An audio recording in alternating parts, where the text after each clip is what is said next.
Okay, in today's video, we're talking about buying land as an investment versus buying a condo or a single family home or a townhome, like something that you can rent out or something that's like a vacation home or second home.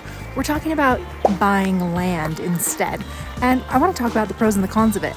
And this video is dedicated to Dan from the Bay Area.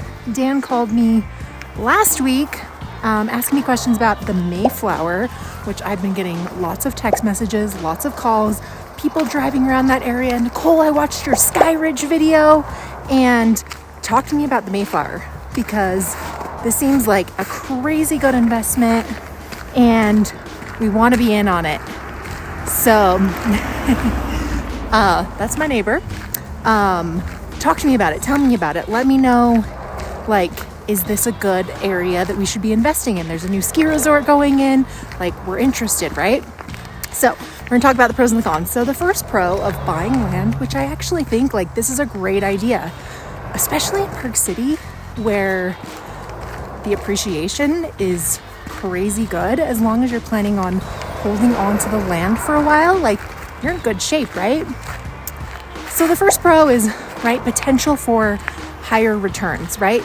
The price of land is definitely lower in cost, and it absolutely depends on where you're buying it. Because certain neighborhoods, especially in Park City, you're paying a lot for land. But let's say you're buying it out in the Jordanelle area, the Hideout area, the Mayflower area, where you can still buy something that's $500K, right? Mayflower goes in 5 years. Now all of a sudden you're selling this parcel of land for $900K. That's a pretty dang good return on investment. So with rising property values out there, with a new ski area going in, that's kind of a crazy good opportunity in my eyes to take advantage of. So let me give you some perspective.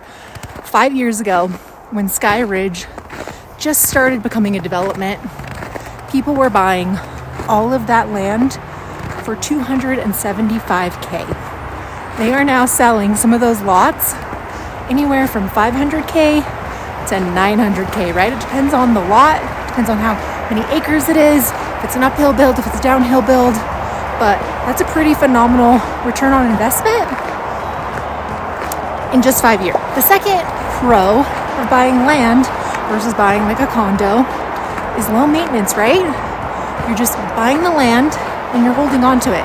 Now, if you're buying in an HOA community, yeah, you're gonna pay the HOA fees on it, but I can't tell you how many people actually buy land inside of a gated community and they live somewhere else, but they only buy land there just so they can use the amenities and use the golf course. There are tons of people that live in the colony that actually buy lots in Promontory or Red Ledges just so they can be members of Promontory and Red Ledges and use the facilities.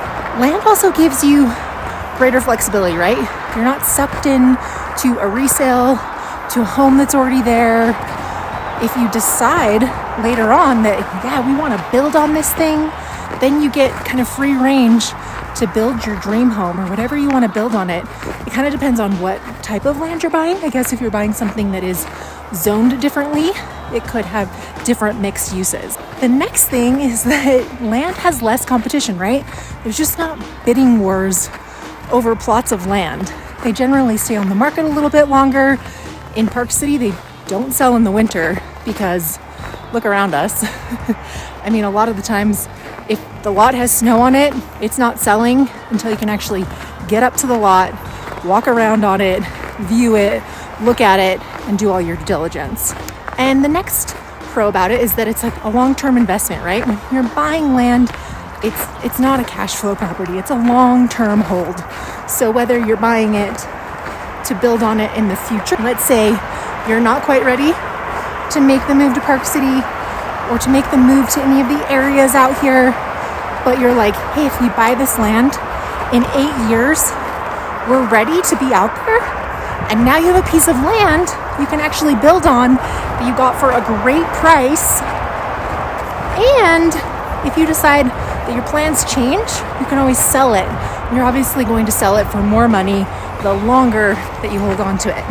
The types of land that is really valuable, right, is stuff that's like horse property. That's really rare. Agricultural land, farmland, that type of stuff is also really, really, really popular.